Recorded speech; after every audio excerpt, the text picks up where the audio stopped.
Handshake. Hi. Meghalaya. Say Hi. what's your name? Baby.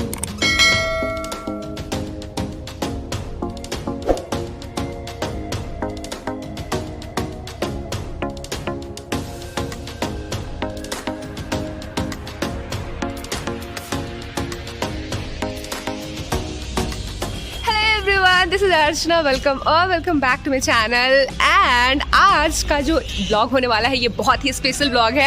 And वो special इसलिए है क्योंकि आज के इस ब्लॉग में मैं आपको करवाने वाली हूँ एशिया का सबसे क्लीनेस्ट जो विलेज है, एशिया का सबसे साफ सुथरा जो गांव है वहाँ की सैर। तो अभी फ़िलहाल मैं आ चुकी हूँ अगेन बस स्टैंड ये है और यहीं से अभी मुझे बस लेनी है।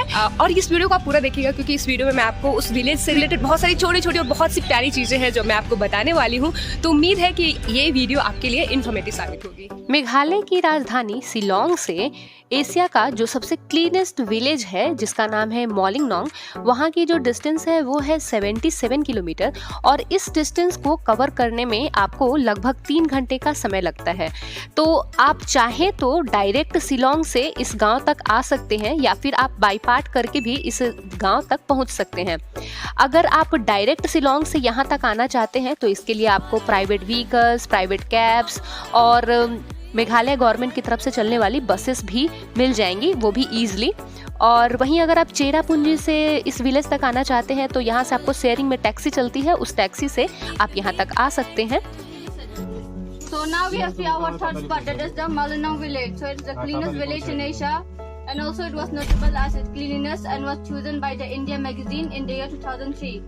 Presently there are 150 households and around 90% of the people are literacy. So down there is the Molinong. ये है मोलिंगनोंग गांव और अभी मैं आ चुकी हूँ मोलिंगनोंग विलेज में। यहाँ की जो एंट्री फी है वो है 20 रुपये और वो एंट्री फी इसलिए ली जाती है क्योंकि इस गांव की जो स्वच्छता है उसको बनाए रखने के लिए 20 रुपीज़ एंट्री फी ली जाती है। एंड अब इस गांव को पूरी तरीके से टूरिज्म के रूप में डेवलप किया गया है। तो चलिए देखते हैं क्यों कहा जाता है इसे एशिया का सबसे क्लीनेस्ट विलेज। अगर आप ये वीडियो पहली बार देख रहे हैं तो मैं आपको बता दूं कि अभी फिलहाल मेरे चैनल पे मेघालय की सीरीज चल रही है जिसमें मैंने ऑलरेडी 3 to 4 वीडियोज अपने चैनल पे डाल रखे हैं। तो आप please go and check all those videos ताकि आपको एक रफ आइडिया मिल सके कि अगर आप भी मेघालय आने की प्लानिंग कर रहे हैं तो उसको आप कैसे प्रॉपर प्लान कर सकते हैं। जैसे ही आप इस विलेज में एंट्री करोगे तो एंट्री करने से पहले ही आपको एक छोटा सा हट और झोपड़ी जैसा दिखाई देगा और ये जो झोपड़ी है ये रिसेप्शन एरिया है बेसिकली। और यहीं से आपको 20 रुपीज़ की टिकट्स लेनी होती है, then only you can enter into this village. ये जो सामने आपको जगह दिख रही है ये है पार्किंग एरिया और पार्किंग एरिया के लेफ्ट साइड में आपको यहाँ का पोस्ट ऑफिस भी दिखेगा। तो जिस भी गाड़ी से आप आओगे उसकी पार्किंग यहीं होती है और पार्किंग में गाड़ियाँ पार्क करने के बाद आप फिर इस विलेज के अंदर एंट्री कर सकते हैं। बहुत सारे लोग जब यहाँ आते हैं तो यहाँ के होम स्टे में ज़रूर रुकते हैं और इसके साथ ही साथ यहाँ पे पार्किंग एरिया के पास में ही बहुत छोटे छोटे बहुत सारी दुकानें हैं, तो आप चाहें तो यहाँ से शॉपिंग भी कर सकते हैं। इसके साथ ही साथ कई छोटे बड़े काफ़ी रेस्टोरेंट भी यहाँ अवेलेबल है, तो यहाँ पे आप चाय नाश्ता कर सकते हैं। मोलिंगनोंग विलेज के जो निवासी हैं उनका सोर्स ऑफ इनकम टूरिज्म ही है। तो यहाँ पे आपको बहुत सारे छोटे छोटे ढाबे मिलेंगे और इन ढाबों पे जो इनके ओनर्स होते हैं वो इसी गांव के लोकल्स होते हैं और पर्यटन के क्षेत्र से ही इनकी इनकम जनरेट होती है। Let me show you a hidden market of Mawlynnong village.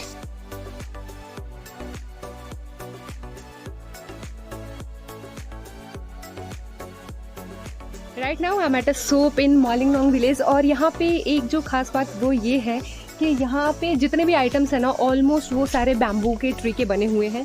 ये देखो this one in fact the tree house और समथिंग, हाँ this is tree house. And जितने भी आइटम्स आपको दिखेंगे सब वुडन से बने हुए होंगे।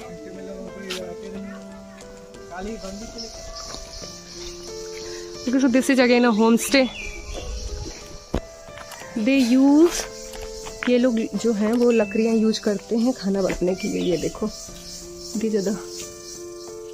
इस गांव में आपको बांस से बनी हुई वैसे तो बहुत सारी चीज़ें मिल जाएंगी, बट ये मुझे काफ़ी अट्रैक्टिव लगा था। ये एक चटाई जैसा बनाया हुआ था, ये बांस के लकड़ियों से बनाई गई है और इस पे मसाले सुखाए जाते हैं। ये जो आपको दिख रहा है फिलहाल ये है सुपारी, और माविंगलोंग विलेज में सुपारी की बहुत ही ज़्यादा मात्रा में खेती की जाती है।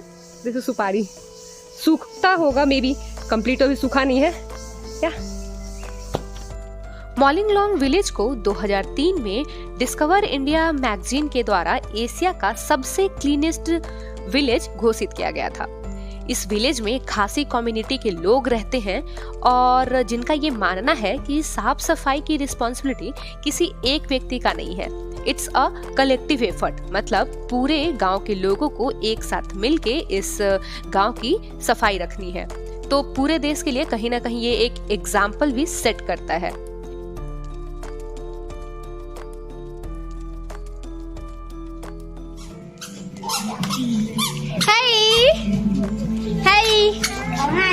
Say hi. Hey, What's your name? Rudy. Rudy. And yours name? यहाँ की साफ सफाई एंड हरियाली को देखते हुए इस गांव को गॉड्स ओन गार्डन भी कहा जाता है। और यकीन मानिए जब आप इस गांव में आएंगे तो आपको एक अलग ही नज़ारा दिखाई देगा और बहुत ही ज़्यादा हरियाली है। गांव के चारों तरफ हरियाली है और हर घर के बाहर आपको एक उनका अपना छोटा सा गार्डन जरूर ही देखने को मिलेगा। तो चलिए अब क्योंकि हम लोग माविंगलोंग विलेज में घूमने आए हैं तो इससे रिलेटेड कुछ बातें मैं आपको जरूर बताना चाहूँगी। एंड जो मुझे सबसे अच्छी बात लगती है यहाँ की वो ये है कि पहली बात तो कि एशिया का सबसे क्लीनेस्ट विलेज है तो ऑफ कोर्स साफ सफाई तो काफ़ी जगह रहेगी, और उसके साथ ही साथ यहाँ पे आपको एक चीज़ बहुत ज़्यादा देखने को मिलेगी, वो है इसका नाम है खो। ये एक डस्टबिन है और ये बना हुआ होता है बैम्बू से, तो बैम्बू के ट्री से बना हुआ डस्टबिन आपको पूरे रास्ते में दिखेगा। तो इस विलेज की जो लिटरेसी रेट है वो है 100%। तो इससे अच्छी बात और क्या हो सकती है कि आप किसी विलेज में आए हो और उसकी जो लिटरेसी रेट है वो है 100%। ये सामने हट है और इसके सामने यहाँ पे बहुत सारे, जैसा मैंने आपको बताया, होम स्टे है एंड उसी के साथ साथ एक चर्च भी है यहाँ पे। तो इतने छोटे से विलेज में एक चर्च भी है क्योंकि यहाँ पे जो क्राइस्ट कम्युनिटी के काफ़ी सारे लोग रहते हैं तो इसलिए यहाँ पे चर्च भी है। माविंगलोंग ऐसे जनरली क्या होता है कि हमारे जो भी सब टाइटल होते हैं वो फादर के साइड से लिए जाते हैं, लेकिन ये ऐसा विलेज है जहाँ पे जो बच्चे होते हैं उनके सब टाइटल उनकी मम्मी के नाम पे रखा जाता है। तो ये एक वुमेन एम्पावरमेंट का काफ़ी अच्छा उदाहरण है यहाँ पे।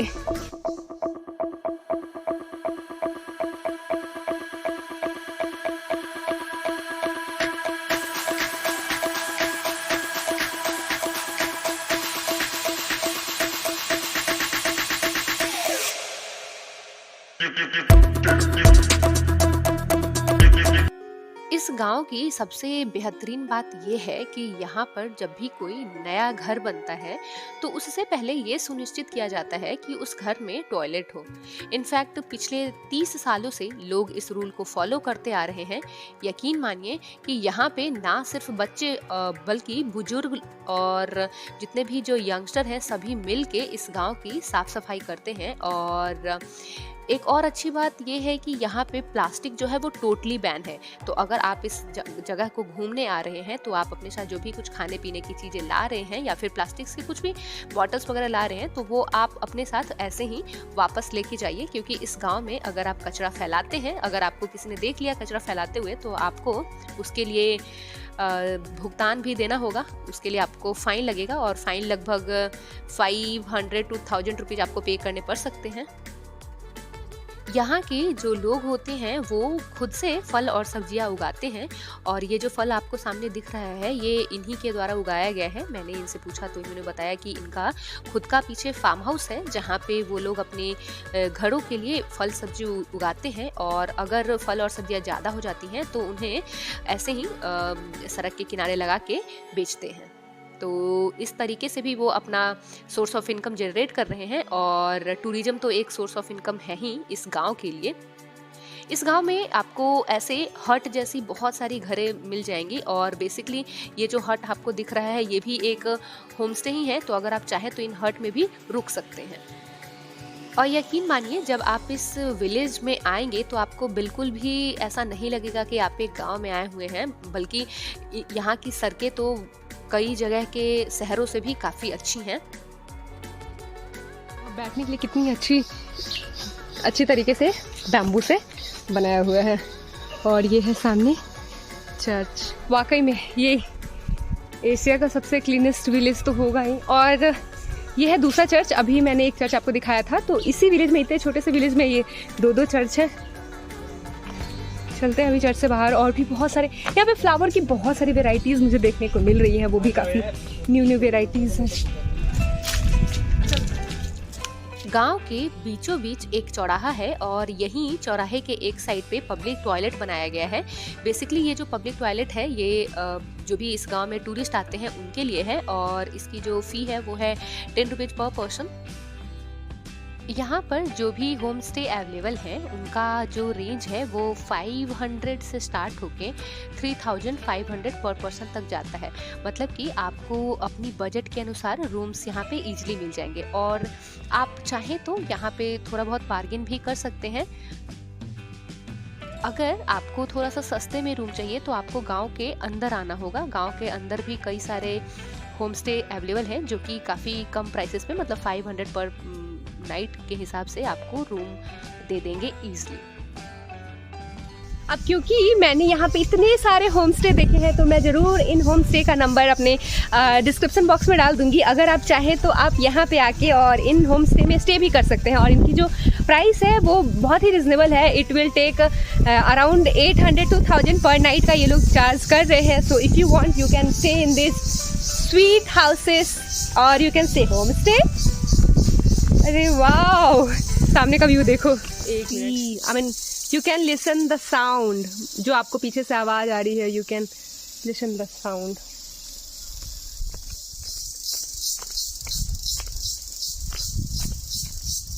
Okay, so the whole path, आगे पूरा रास्ता है। तो चलिए यहीं से बैक होते हैं। एंड यस, यही था आपका पूरा माविंगलोंग विलेज। जैसा कि मैंने आपको बताया कि इस गांव की जो साक्षरता रेट है, मतलब लिटरेसी रेट है, वो 100% है। तो इस गांव में एक प्राइमरी स्कूल भी है और वहाँ पे जो बच्चे हैं उनको इस तरीके से पढ़ाया और सिखाया जाता है कि अगर वो सुबह सुबह अपने घर के आगे जो अपना कॉरिडोर होता है उसकी अगर साफ़ सफाई वो नहीं करते हैं तो उनको नाश्ता नहीं दिया जाता है। और ये जो रूल है ये उन्हीं बच्चों पे लागू होता है जिन्होंने स्कूल जाना शुरू कर दिया है। तो जब आप सुबह सुबह इस विलेज में आएंगे तो आपको छोटे छोटे बच्चे अपने घर के आगे सफाई करते हुए जरूर दिखेंगे।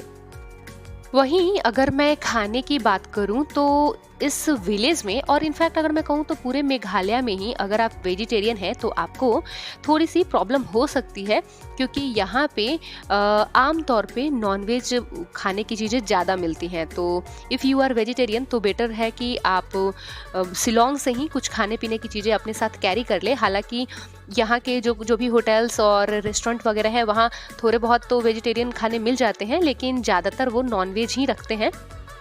यह गांव क्योंकि एशिया का सबसे स्वच्छ गांव है, इसलिए जब आप यहाँ पे आएंगे तो हो सकता है कि आपको बहुत सारे फॉरेनर भी यहाँ पे देखने को मिले। तो क्योंकि मैं जब गई हुई थी तो मुझे यहाँ पे बहुत सारे फॉरेनर्स दिखे थे, बहुत सारे जो टूरिस्ट थे वो इस गांव को देखने आए थे। और वाकई में ये गांव अपने आप में एक मिसाल कायम करती है।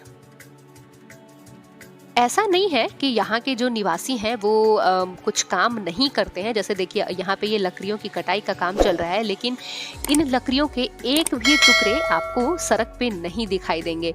यहाँ पे जो भी काम होती है उसे बहुत ही सफाई के साथ हटा दिया जाता है ताकि उनकी जो गंदगी है वो सड़क पे ना फैले। माविंगलोंग विलेज का जो ब्लॉग है वो मैं यहीं पे एंड करती हूँ और इसी के साथ आज की जो वीडियो है वो एंड होती है यहाँ पे। बट आप बने रहिए मेरे साथ मेरे चैनल पे, क्योंकि इसके बाद की जो ब्लॉग आएगी वो होगी दावकी रिवर की। दावकी रिवर जो कि एशिया की सबसे क्लीनेस्ट रिवर है, तो उस रिवर को देखने के लिए आपको थोड़ा सा इंतजार करना पड़ेगा। तो तब तक के लिए अगर आप मेरे चैनल पे नए हैं एंड अभी तक आपने मेरा चैनल सब्सक्राइब नहीं करा है, then please do hit the like button, subscribe my channel, do not forget to hit the bell button, ताकि जो भी अपकमिंग वीडियोस मेरे चैनल पे आए उनकी नोटिफिकेशन आपको मिलती रहे। So thank you so much for watching.